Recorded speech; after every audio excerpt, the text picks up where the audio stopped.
matter that people might have said, oh, that's going to be included or not included. That language right there, line 256, will prevent you from being able to go to court and say, but he told me that that refrigerator was included in the contract.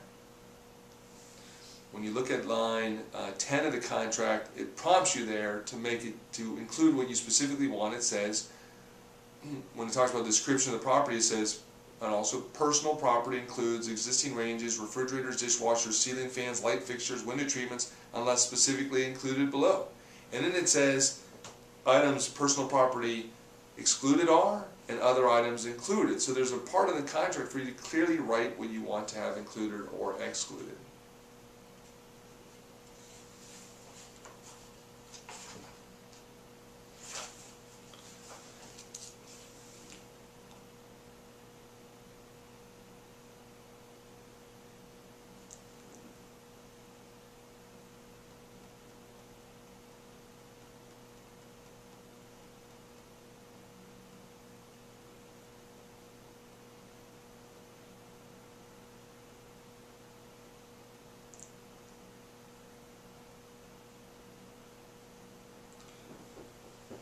Alright, just some other concepts involved in contracts. If there's an ambiguity in the contract, the ambiguity will always be resolved against the person who wrote the document.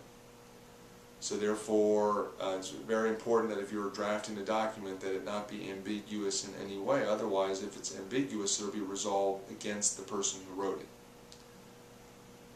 The reason why they have that rule is you were in complete control of how it was written. If you want, you could have made it more obvious, but if you chose not to, well then that's why it's going to be resolved against you. There's another concept called unjust enrichment. And in the unjust enrichment concept, for example, about the car for $100, if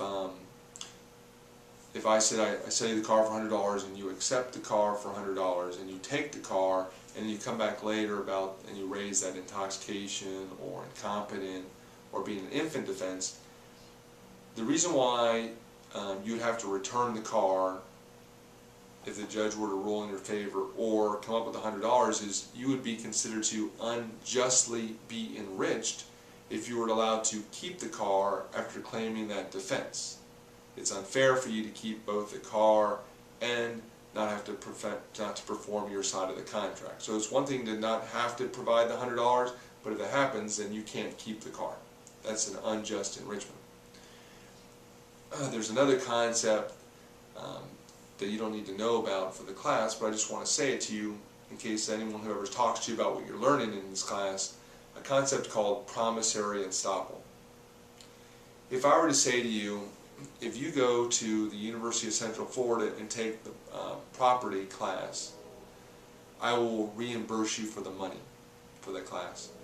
And you go out and you take that class, then you can force me to give you the money because you relied upon my statement of I'll pay for your class by you taking the class. You've relied upon my promise. Even if the agreement was for something that would otherwise be required to be in writing. My example of taking the class isn't something that would be in writing, but let's say that the value, let's say we're talking about the car, let's say the car is worth more than $500, and you rely upon the promise to sell the car for $500, or $600 we'll say, and you will be able to force me to go through the contract even though it's not in writing if you relied upon the promise to sell it. Like let's say you come up with $500 so you get a job and you raise, or $600 you get a job and you raise the $600 simply to pay for the car. Since you relied upon my promise to sell it to you, then you could force me to go through the contract even though it's not in writing. It's a promissory reliance, detrimental reliance, promissory estoppel. You don't need to know that for the class. You won't be tested upon that for the class.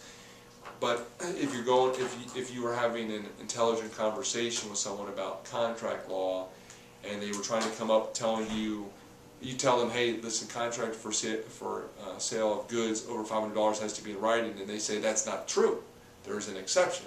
And you go, well, I didn't learn about an exception. Well, now you did. You're not going to be tested on it, but at least you can engage in an intelligent conversation with someone about maybe an exception for the requirement be in writing. But in our class, and for your testing purposes, just remember, statute of frauds requires certain contracts to be in writing. Sale of land, a will, goods over $500, and then contracts that can't be contracts that cannot be performed within 1 year of the date of their creation. All right, so that's chapter 6. Hopefully you've enjoyed this being videotaped and be able to watch it at your pleasure instead of having to go to class on March 17th, which means the quiz that we're going to have on March 17th will now be on March 24th, and it'll still just be on the chapter 5.